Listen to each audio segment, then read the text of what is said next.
Livro dos Monstros. Episódio de hoje: Goblins, Gorgon e Grell. Regras do D&D 5e. Uma produção RPG Next. Começando então com os Goblins no Livro dos Monstros do D&D, quinta edição, existe uma ilustração da criatura, bem grande inclusive, uma ilustração bem legal, que você consegue ver detalhes dela. Então, ela é um humanoide, né, um monstrinho que tem pernas, braços, tem aparência selvagem, principalmente por causa das roupas que ela veste, que parecem ser pedaços de couro com placas metálicas, pedaços também de metal. O rosto do Goblin é o mais característico, né? Ele tem um narizão grande, curvado para baixo, dentes pontiagudos, um olho esverdeado ou alaranjado, com sobrancelhas grandes, o cabelo preto indo para trás comprido e grandes orelhas também indo para trás, meio pontudas. É um bichinho com aparência bem mal encarada. E aí o livro descreve o seguinte sobre os Goblins. Goblins são humanoides pequenos, egoístas e de coração negro que vivem em cavernas, minas abandonadas, masmorras despojadas e outros ambientes lúgubres. Individualmente fracos, os Goblins andam em grandes, às vezes devastadoras quantidades. Eles anseiam por poder e regularmente abusam de qualquer autoridade que adquiram. Goblinoides. Os Goblins pertencem a uma família de criaturas chamadas de Goblinoides. Seus primos maiores, os Hobgoblins e Bugbears, gostam de intimidar os Goblins até a submissão. Os Goblins são preguiçosos e indisciplinados, fazendo deles péssimos servos, trabalhadores ou guardas. E também o que torna eles divertidos. Júbilo malicioso. Motivados por ganância e malícia, os Goblins não conseguem deixar de comemorar as poucas vezes que eles estão no controle. Eles dançam e aprontam alegremente quando a vitória é deles. Depois de terminar seus festejos, os Goblins deliciam-se com o tormento de outras criaturas e abraçam todo tipo de maldade. Aqui com certeza já descreve o quão caóticos são essas criaturas, né? Líderes e seguidores. Os Goblins são comandados pelos mais fortes e espertos dentre eles. Um chefe Goblin pode comandar um único covil, enquanto um rei ou rainha Goblin, que não é nada além de um chefe Goblin glorificado, governa centenas de Goblins espalhados por diversos covis para garantir a sobrevivência da tribo. Os chefes Goblins são depostos facilmente, e muitas tribos Goblins são tomadas por Hobgoblins senhores da guerra ou Bugbears comandantes. Covis desafiadores. Os Goblins infestam seus covis com alarmes designados para sinalizar a chegada de intrusos. Esses covis também são repletos de túneis apertados e tocas que criaturas de tamanho humano não podem adentrar, mas nos quais os Goblins podem rastejar com facilidade, permitindo que eles fujam ou deem a volta e surpreendam seus inimigos.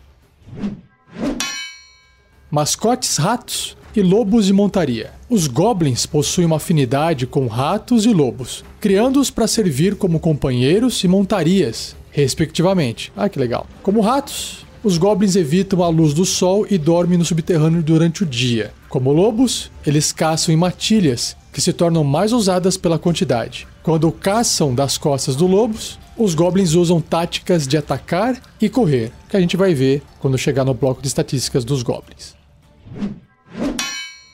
Adoradores de Maglubiet. Maglubiet, o Todo-Poderoso, o Senhor das Profundezas e da Escuridão, é o grande deus dos goblinoides. Idealizado pela maioria dos Goblins como um Goblin guerreiro de 3,35 metros de altura ou 11 pés, com pele negra e com chamas emergindo dos olhos. E ele é venerado não por adoração, mas por medo. Os Goblins acreditam que quando morrem em batalha, seus espíritos se juntam às fileiras do exército de Maglubiet, no plano do Aqueronte, ou plano em inglês é Acheron. Esse é um privilégio que a maioria dos Goblins abominam, temendo a tirania eterna do Todo-Poderoso mais que a própria morte. Tá aí, uma dica para intimidar um Goblin, não? E antes de eu apresentar os blocos de estatísticas que o livro traz, porque ele traz 2 Goblins, né? O Goblin padrão e o Chefe Goblin. Aqui tem uma nota escrita, na verdade são 2.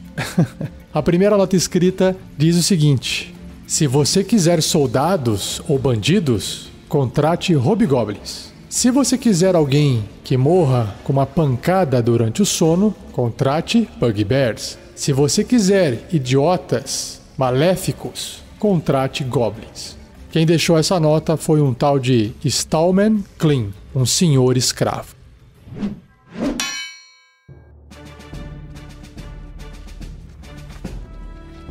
Antes de eu começar a ler aqui os blocos de estatísticas dos goblins, tem mais uma notinha aqui que é bem engraçado, tá escrito assim: Briark. Só isso. E tá anotado que é um goblin que está dizendo nós nos rendemos. Ou dizem que é isso. Não dá pra saber. Briark. Vamos lá então. Começando com o bloco de estatísticas do Goblin. Ele é um humanoide pequeno, ou seja, tamanho de um halfling, tamanho de um gnomo. Tem a tag, a marca de goblinoide. E o seu alinhamento ou a tendência é neutro e mal. Olha só, não é caótico. Interessante, achava que eram caóticos. Sua classe de armadura é 15, que tem a ver com a destreza, que ele tem um bônus de 2. Aí tem a armadura de couro e o escudo. Pontos de vida 7. Coitadinho. Deslocamento 9 metros, 30 pés. E aí nos seus atributos físicos e mentais, então força 8, abaixo da média. Destreza 14, que é o seu maior atributo. Constituição 10 na média, inteligência 10 na média, sabedoria 8, pouquinho abaixo da média, e carisma também 8. Em perícias ele tem furtividade mais 6, sentidos, visão no escuro de 18 metros, que são 60 pés, percepção passiva de 9.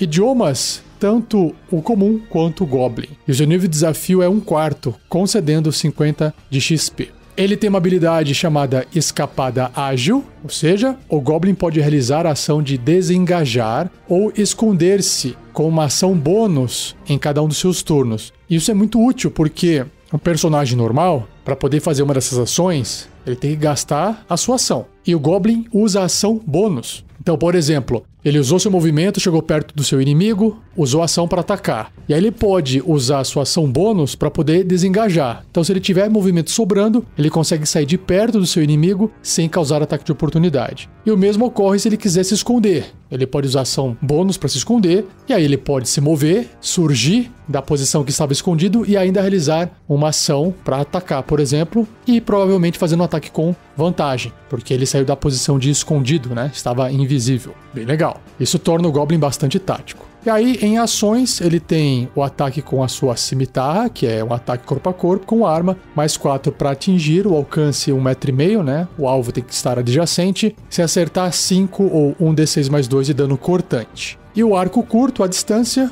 com arma, mais 4 também para atingir, só que a distância é 24 metros para fazer um ataque normal, e aí acima disso até 96 metros com desvantagem, ou 80/320 pés. Se acertar esse alvo, causa também o mesmo dano da cimitarra, 5 ou 1d6 mais 2, só que o dano passa a ser perfurante. E por fim, para fechar o Goblin, tem o Goblin Boss, ou Chefe Goblin, que também continua sendo um humanoide pequeno goblinoide, neutro e mal. Só que a sua armadura já é maior, é 17, porque ele está vestindo um camisão de malha, ao invés de uma armadura de couro. E aí o escudo também vem. Seus pontos de vida já são bem maiores, 21, e o deslocamento se mantém em 9 metros. Nos atributos, pensa que esse Goblin fez um pouco mais de exercício, então a força ao invés de 8 agora são 10 pontos. A destreza permanece em 14, constituição também mesma coisa, inteligência, sabedoria, e o carisma subiu um pouquinho, de 8 foi para 10, em comparação ao Goblin normal, para representar um pouco essa habilidade de articular a liderança, né? Então, um pouquinho a mais ali. E aí, em perícias, ele continua mantendo a furtividade de mais 6, os sentidos não mudam, né? Visão no escuro 18 metros, percepção passiva de 9, continua falando como um Goblin, só que o seu nível de desafio agora é 1, concedendo 200 pontos de experiência. Ele também tem aquela escapada ágil que eu expliquei do Goblin, e em ações ele tem ataques múltiplos. ou seja, o Goblin chefe realiza 2 ataques com sua cimitarra e o segundo ataque tem desvantagem. Então não é tão forte assim esse ataque múltiplo do Goblin, né? Não vou ficar repetindo aqui, mas o ataque de cimitarra é exatamente igual ao ataque do Goblin normal. Por quê? Porque a destreza é 14, né? Não mudou em nada aqui. Então tem mais 4 para atingir, o dano é o mesmo. Só que aí, ao invés de ele fazer um ataque com arco e flecha, ele usa o Javelin ou a Zagaia. É uma espécie de lança menor feita para poder ser usada à distância ou, se quiser, também corpo a corpo. Então a Zagaia é um ataque corpo a corpo ou à distância com a arma, mais 2 para atingir. O alcance é 1,5 m, né, adjacente, ou, se quiser arremessar, 9 metros / 36, ou seja, 30 pés / 120 pés. Apenas um alvo. E aí, se acertar com a Zagaia, causa 3 ou 1d6 de dano perfurante. Só um detalhe, se você tiver uma versão antiga do livro dos monstros, aqui ele estava com o ataque da Zagaia mais 4 e o dano também com bônus de mais 2, porque você estava considerando que esse ataque estava sendo feito com a destreza. Mas é uma arma de arremesso de força. Tem que usar a força para arremessar a Zagaia. Ou assim os desenvolvedores entendem, né? Então você tem que usar o mais 2, que é o bônus de proficiência da criatura nesse nível. E aí, se acertar, é o dano da arma, que é um D6, sem o bônus de nenhum atributo, porque a força dele é 10, que concede a ele 0 de bônus. Então, nesse caso, em relação ao Goblin tradicional, o arco curto é muito mais eficaz do que a Zagaia. Aí você fala, pô, mas tá parecendo que o chefe Goblin é meio ruinzinho, né? O ataque múltiplo dele, o segundo ataque é com desvantagem, meio fraquinho. Mas ele tem aqui uma opção de reações. Olha só que interessante. Essa é a parte mais legal do chefe Goblin. Se chama redirecionar ataque. Quando uma criatura que o Goblin possa ver o escolhe para atacar, ou seja, atacar o chefe Goblin escolhe outro Goblin que esteja até 1,5 m de distância dele, ou seja, adjacente, e aí os dois trocam de lugar. Tipo, o chefe Goblin pega, sei lá, um Goblin do lado dele e ele puxa, né? E aí eles se trocam de lugar. E aí o Goblin que foi escolhido se torna o alvo desse ataque. Então isso é muito bom, é uma reação, ou seja, ele pode fazer uma vez quando não for na vez dele. E claro que se ele gastou essa reação, não pode, por exemplo, fazer um ataque de oportunidade. Ou se o Goblin chefe fez um ataque de oportunidade, ele já não pode mais usar essa reação de redirecionar o ataque. Mas só isso já torna o chefe Goblin muito divertido.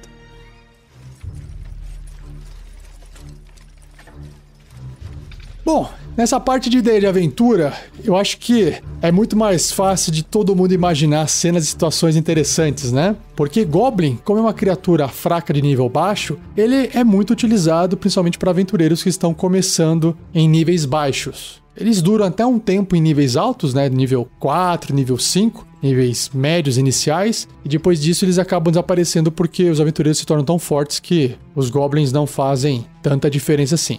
No entanto, ainda assim, você sendo um personagem muito forte, é interessante você dar um golpe e você causar mais de 7 dano e eliminar um Goblinzinho, por exemplo. Dá aquela sensação de você estar fatiando as criaturas, né? Ou com magia, ou com ataques corpo a corpo, ou até à distância. Mas não se esqueçam que, né, os Goblins em grandes números podem fazer um estrago muito grande se você não tiver, por exemplo, uma magia diária ou uma forma de eliminar vários deles ao mesmo tempo, né? Agora, deixando essa ideia de usar Goblin como bucha de canhão para combate, eu acho que uma parte bem interessante é esse comportamento que ele tem de se multiplicar, de querer dominar e de perder as habilidades. Habilidade não, de perder o domínio para outros goblinoides, como os hobgoblins, os bugbears, mas principalmente essa ideia de eles serem adoradores de Maglubiet. Então, eu acho que se inspirar nos contos do H.P. Lovecraft, que tem essa ideia de seres humanos cultuando ídolos que representam os mitos do Cthulhu, eu acho que se inspirar exatamente nisso para criar essa adoração a Maglubiet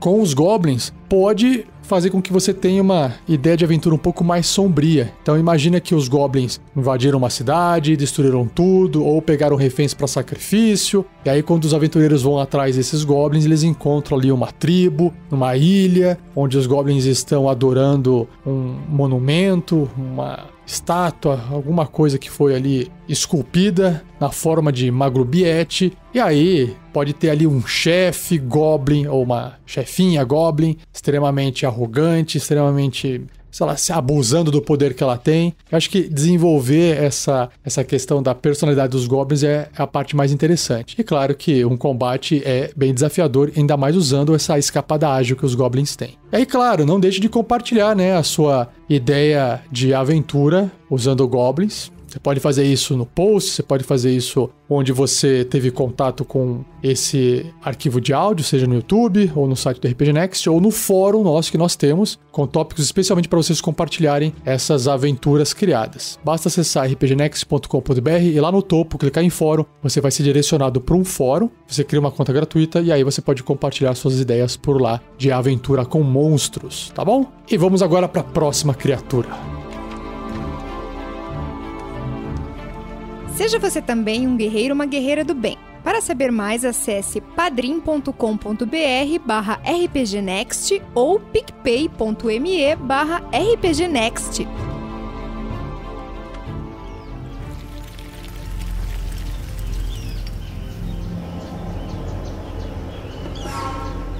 A segunda criatura do cast de hoje é o Gorgon. E a ilustração que tem no livro é bem fácil de explicar. Sabe o Colossus do X-Men? Se o Colossus tivesse um boi de estimação, esse boi de estimação seria o Gorgon.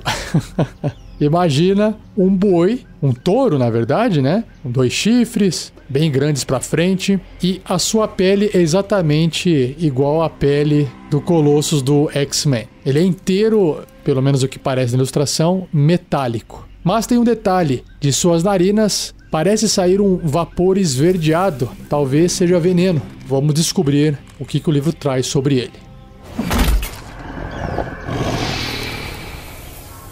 Gorgon. Poucas criaturas que encontraram Gorgon viveram para contar. O corpo dele é coberto por placas de ferro e suas narinas fumegam um vapor esverdeado. Estrutura horripilante. As placas de ferro de um Gorgon variam desde o preto aço até o prata reluzente. Mas essa armadura natural não interfere em seus movimentos ou mobilidade de forma alguma. Sim, porque é tudo feito com pedacinhos separados assim para poder dobrar, né? O óleo do seu corpo lubrifica a sua armadura. Então tem um óleo também aqui na jogada. Um Gorgon doente ou inativo acumula ferrugem como se fosse fungo ou sarna. Legal. E quando um Gorgon enferrujado se move, suas placas rangem quando se esfregam. Massa. Predador monstruoso. Quando um Gorgon avista uma presa em potencial, ele investe fazendo barulho medonho de metal contra metal. Quando o Gorgon atinge, ele pulveriza o adversário e arremessa-o então, atropelando até a morte com seus cascos cruéis. Cercado por muitos adversários, o Gorgon exala um vapor mortal para eliminar as criaturas que ele toca ao transformá-las em pedra. Nossa, não é veneno, é uma pior que isso. Quando se enfurece, ele esmaga suas presas petrificadas até os escombros e usa seus poderosos dentes para triturar a pedra até o pó que lhe provê nutrientes. O entrecruzamento de trilhas pisoteadas e árvores derrubadas que rodeiam o covil de um Gorgon é coberto pelos fragmentos dos oponentes despedaçados que o Gorgon não devorou. Imagina mais ou menos um ambiente parecido quando você vai chegar perto de um local que tem uma medusa, né? Alguns pedaços de estátuas espalhados em volta.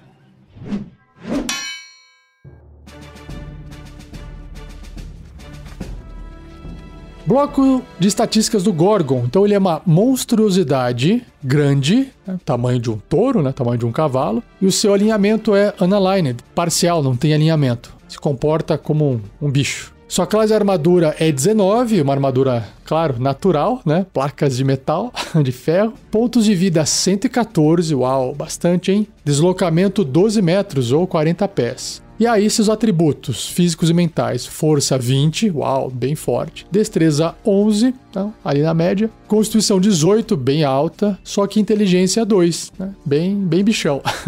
Sabedoria 12, que eu imagino representar um instinto, e carisma 7. Ele tem, então, em perícias, percepção mais 4. Ele tem imunidade à condição de petrificado. Claro, quem petrifica não pode ser petrificado, geralmente. Em sentidos, ele tem visão no escuro de 18 metros, ou 60 pés, e percepção passiva de 14. Idiomas, ou formas de se comunicar com línguas ou escrita, 0. E seu nível de desafio é 5, concedendo 1.800 pontos de experiência. E aí ele tem aquela habilidade que o texto descreveu sobre ele, né? De investir, chamada investida atropeladora, que é o Trampling Charge. Se o Gorgon se mover pelo menos 20 pés ou 6 metros em linha reta até uma criatura, né, porque ele vai pegar a velocidade, então atingi-la com um ataque de chifre, que é uma das ações, no mesmo turno, o alvo deve ser bem sucedido num teste de resistência de força com dificuldade 16 ou cairá no chão, vai ficar prone. Se o alvo for derrubado, o Gorgon pode realizar um ataque com seus cascos contra ele, com uma ação bônus, né, para representar que ele está pisoteando seus inimigos. Então vamos lá, olha só. As ações é o chifre,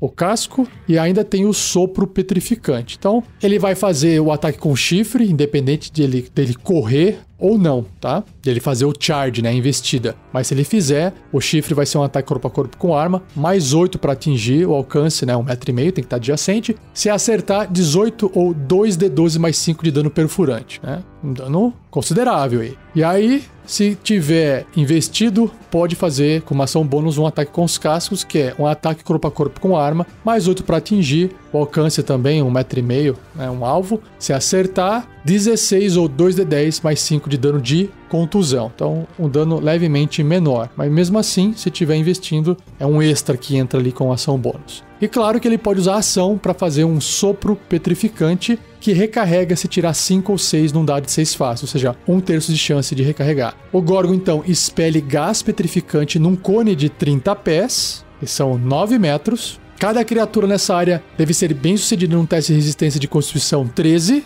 Se fracassar nesse teste, o alvo começa a virar pedra e fica impedido. Primeiro, ele não pode se mover. É como se os pés estivessem virando pedra e aí ele não consegue mais andar. O alvo impedido deve repetir esse teste de resistência no final do próximo turno dele. Se ele tiver sucesso, o efeito acaba sobre ele e ele resistiu. Agora, se ele fracassar, aí a petrificação termina de subir o corpo dele, né? O alvo fica petrificado até ser liberto pela magia Restauração Maior ou outra mágica. Ou seja, tem que pagar para alguém usar essa magia ou o personagem tem que estar bem evoluído para ter acesso a essa magia de restauração maior.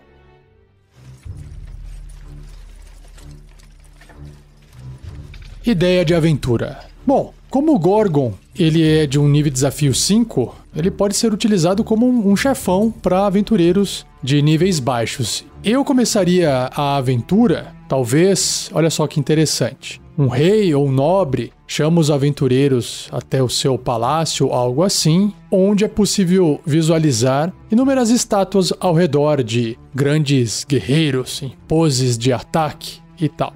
E aí, esse nobre pede para que os aventureiros cumpram uma missão basicamente de, olha, estou contratando vocês para irem até tal lugar, cumprir tal missão. Essa missão pode ser entregar uma informação ou pegar um tesouro. Fala assim, olha, existe essa região aqui remota que dizem existir uma criatura tal e vocês podem, sei lá, ir lá pegar essa criatura e depois que vocês pegarem essa criatura, ela geralmente acumula algum tipo de tesouro, tragam para mim e a gente divide essa grana em 2. Só que essa criatura que esse nobre cita não é o Gorgon, ou ele omite que essa criatura tem essa habilidade de petrificar as pessoas. As reais intenções desse nobre basicamente é fazer com que esses aventureiros com armas de raças diferentes, poses, com pose de herói, vão até esse Gorgon e enfrentem essa criatura e acabem virando pedra.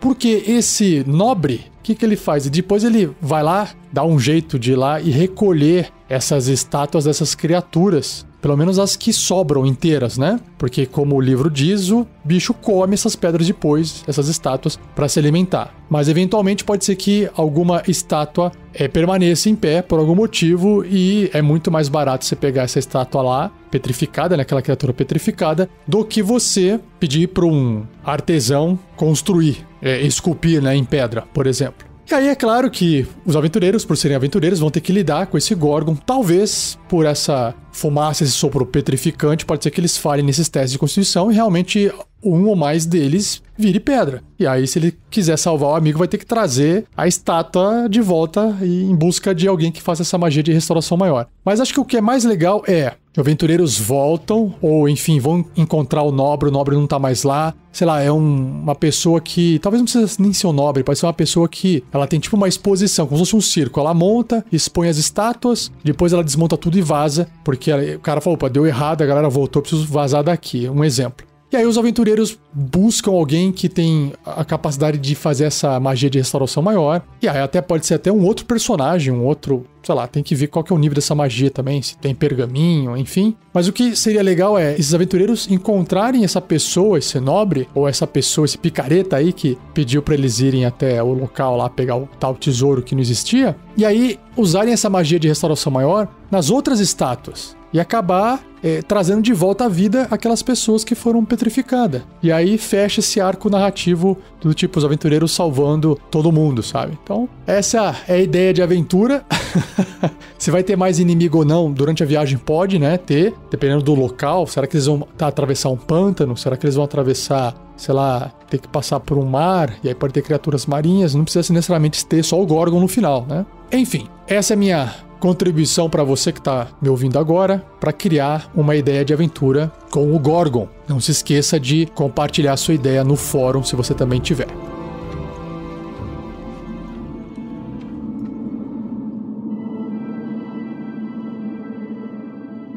E a última criatura, que tem um nome bem feio, se chama Grell, G-R-E-L-L. Ou em inglês deve ser Grell. A sua ilustração é bem medonha. Imagina um cérebro que flutua. No meio desse cérebro tem um bico de águia, uma boca de águia. E embaixo do cérebro, preso assim no cérebro, uns tentáculos. Como se fosse uma caravela do mar. Aquele bicho. É bem feio. A criatura é horrorosa. Vamos ver o que o livro descreve sobre ela. Grell. Um Grell lembra um cérebro bulboso, flutuante, com um grande bico afiado. Seus 10 longos tentáculos são feitos de centenas de músculos anelares cobertos por um couro fibroso. Espinhos afiados envolvem a ponta de cada tentáculo e injetam um veneno paralisante. O Grell pode retrair parcialmente os espinhos nos seus tentáculos para agarrar ou manipular objetos que ele não deseje perfurar ou rasgar. Ah, interessante. Os Grells não possuem olhos e flutuam por meio de um tipo de levitação. Eles possuem uma audição aguçada e sua pele é sensível a vibrações e campos elétricos, permitindo que eles detectem a presença de criaturas e objetos em suas imediações. A habilidade da criatura de manipular a eletricidade para sentir e se mover também permite que ela absorva a eletricidade sem se ferir. Apesar de ser solitário por natureza, alguns Grells se reúnem em pequenos grupos chamados conluios, ou em inglês, covens.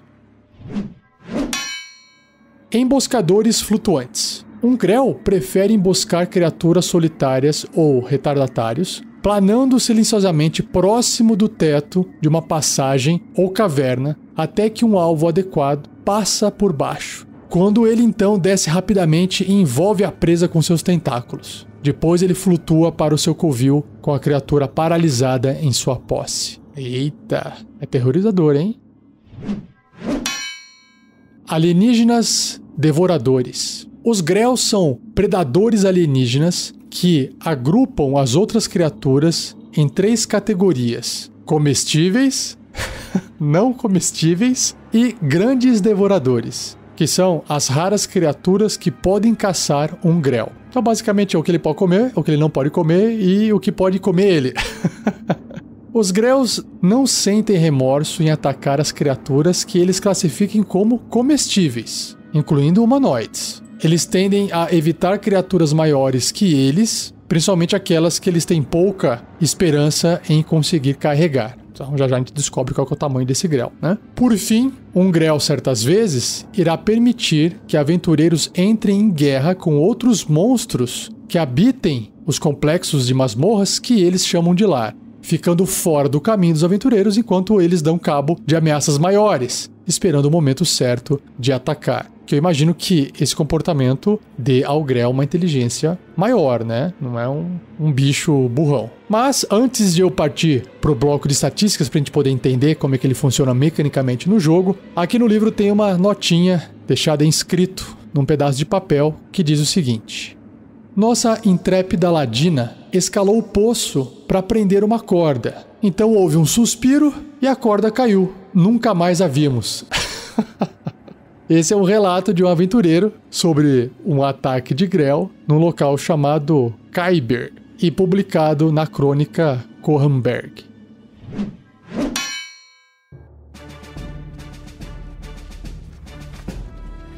Então vamos lá, Grell. Então é uma aberração, né? Pela aparência não seria diferente, né? Aberração de tamanho médio, então tamanho de um ser humano. Neutro e mal. Sua classe de armadura é 12, que olhando ali a destreza, que é 14, né? Tem mais 2 de bônus, então não é uma armadura natural, é a destreza dele, né? Porque é um bicho frágil, então não teria nenhuma armadura natural. Pontos de vida 55, e aí o deslocamento 3 metros se tiver, imagino eu, ali se rastejando com os tentáculos, ou voando 9 metros. 30 pés. E ele tem a habilidade de hover. Hover é planar, ou seja, ele não precisa ficar se esforçando para voar, ele simplesmente flutua. E aí nos seus atributos ele tem a força 15, que é necessário provavelmente para poder carregar suas vítimas. Destreza 14, Constituição 13, então tudo acima da média. Inteligência 12 aí, tá vendo? Então é uma criatura inteligente, com a inteligência acima da média. Sabedoria 11, ok, e Carisma 9.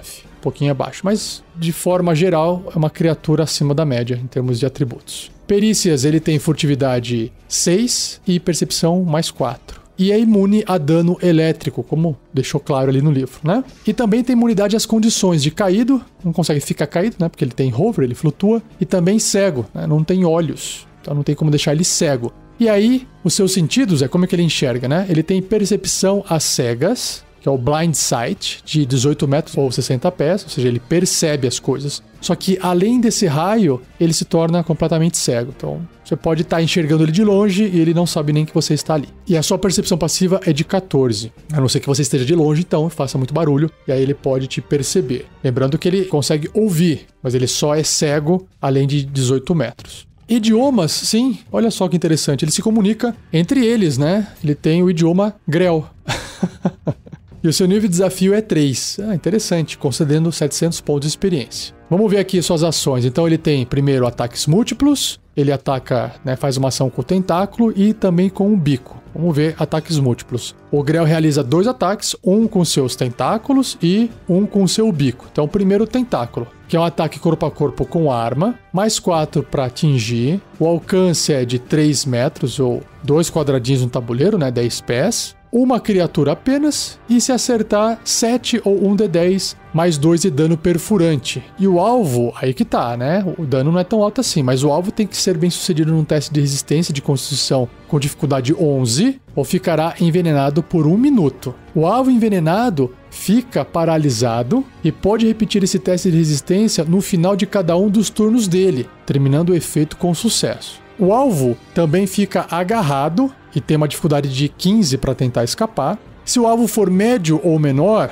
seja do tamanho de um ser humano ou do tamanho de um goblin, um halfling, ele também fica impedido enquanto o agarrão durar. Por quê? Não consegue sair do lugar, né? Enquanto estiver agarrando um alvo, o Grell tem vantagem nas jogadas de ataque contra ele e não pode usar esse ataque contra outro alvo, ou outros alvos, né? Faz todo sentido, porque ele está usando os tentáculos para poder segurar. Quando o Grell se mover, qualquer alvo médio ou pequeno que ele esteja agarrando se move com ele. E aí, claro que se a criatura tiver com esse veneno de paralisia no corpo, o Grell pode bicar a criatura à vontade até matar o bicho, né, e se alimentar. Então aí que entra o bico, que é um ataque corpo a corpo com arma, mais 4 para poder atingir, o alcance, né, adjacente, 1,5 m, uma criatura, se acertar 2d4 mais 2 ou 7, dano médio, né, de dano perfurante. Então é isso. Se você for analisar bem, o mais legal da criatura é ela poder realmente pegar ali o alvo com os seus tentáculos no ataque e acabar paralisando ela e depois levando ela embora. Imagina que terror que é. E é justamente esse tipo de terror dessa criatura que vai me inspirar pra ideia de aventura.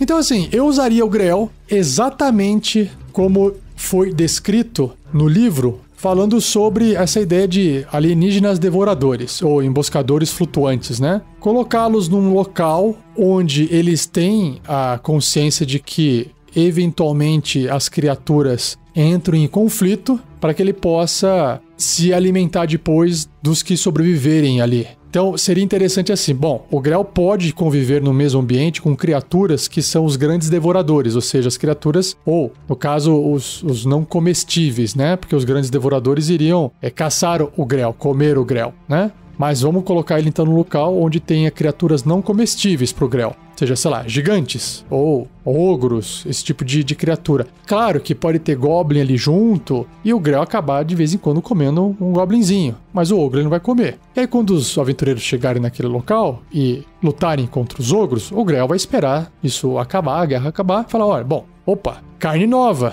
carne de humanoides. Deixo lá, agora descer, vou tentar comer essa galera que acabou de lutar e que deve estar cansada, machucada, enfraquecida pelo combate. E aí o Grell vai usar essa oportunidade. E eu acho que o mais legal é isso, é ele ficar ali só fazendo o teste de furtividade com mais 6 dele, paradinho, inclusive dependendo da situação. Ele pode estar ali bastante no escuro, parado no teto, pode ter uma vantagem, inclusive, para fazer esse teste. Dependendo do ambiente, o mestre pode dar vantagem para esse teste, por ele estar assim mesclando com o local e ninguém tá olhando para cima, esse tipo de coisa. E aí, o mais legal é, uma vez estando furtivo, né, ele tem a chance de fazer um ataque, inclusive com vantagem, e pegar alguém desprevenido. Ou até pegar alguém assim, deixa eu ir aqui no cantinho, vou dar uma descansada aqui. Opa, agora é o momento de eu tentar pegar. E se ele for bem sucedido em paralisar sua vítima, a vítima não pode nem gritar, nem falar nada. É claro, existe aquele lance de você rolar iniciativa, né? Então, é claro, o mestre tem que rolar iniciativa e o aventureiro também. Tudo bem que se ele for pego desprevenido, a hora que chegar a vez do personagem não vai poder fazer nada de qualquer forma, né? Mas aí, por exemplo, ele pode gritar, né? Ele pode falar. Então, se o Grell agir primeiro na iniciativa, aí não tem o que fazer. Ele pode fazer esse ataque ainda com vantagem, e aí se acertar e a criatura, o aventureiro não passar no teste de constituição, vai ficar paralisado. Tudo bem que ele pode refazer esse teste no final do turno, mas naquele turno o Grell pode já começar a se mover, né? E se ele não passar no teste, se move de novo e vai levando o amiguinho, o aventureiro, embora para um outro lugar para poder servir de comida. Tá aí. Acho que bem simples, bem direto e bem legal de ver. E inclusive, se tiver um local com muitos Grells, os aventureiros podem acabar descobrindo quais são esses grandes devoradores dos Grells. Quem é que pode, sei lá, ser chamado, persuadido ou intimidado a estar ali naquele local para poder transformar os Grells em petiscos, né? Talvez gigantes que gostam de comer esses cérebros? Quem sabe? Vai deixar a sua ideia também de aventura ou comentário lá no fórum do RPG Next. Ou no post.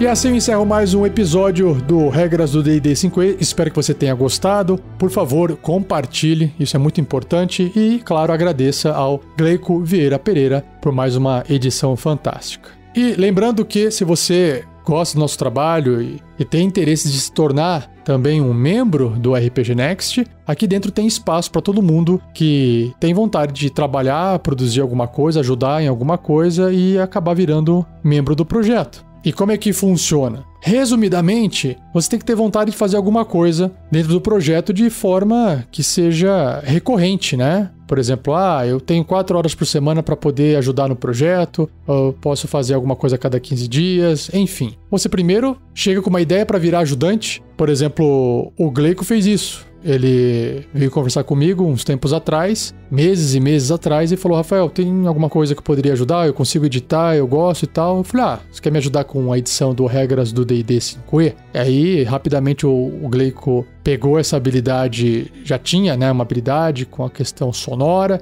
e aí a gente foi trocando figurinha para poder ajustar o formato para ficar parecido com o que eu fazia, e rapidamente ele pegou o jeito, e hoje ele é o super ajudante do RPG Next. Então, tá aí um exemplo. Então, se você quiser ajudar de alguma forma, se tornar membro, eu recomendo que você leia o nosso estatuto que está no site. Vai lá em rpgnext.com.br e no topo está escrito assim: quero fazer parte. Lá dentro tem as explicações com mais detalhes, tem o link para o nosso estatuto, dá uma lidinha e você pode escrever para a gente para tirar dúvida ou para poder se apresentar e falar: olha, pessoal, tô com uma ideia de fazer tal coisa, o que vocês acham? Tá bom? No próprio link que eu citei agora tem um formulário que tem algumas opções ali de possíveis ajudas que você pode fazer, mas não se limita àquelas que estão lá no site, tá? Você pode apresentar qualquer coisa. Desde redes sociais, questões administrativas, tem uma infinidade. Tudo que você puder imaginar é possível, a gente conversa, tá bom? E é isso. Fechando o episódio.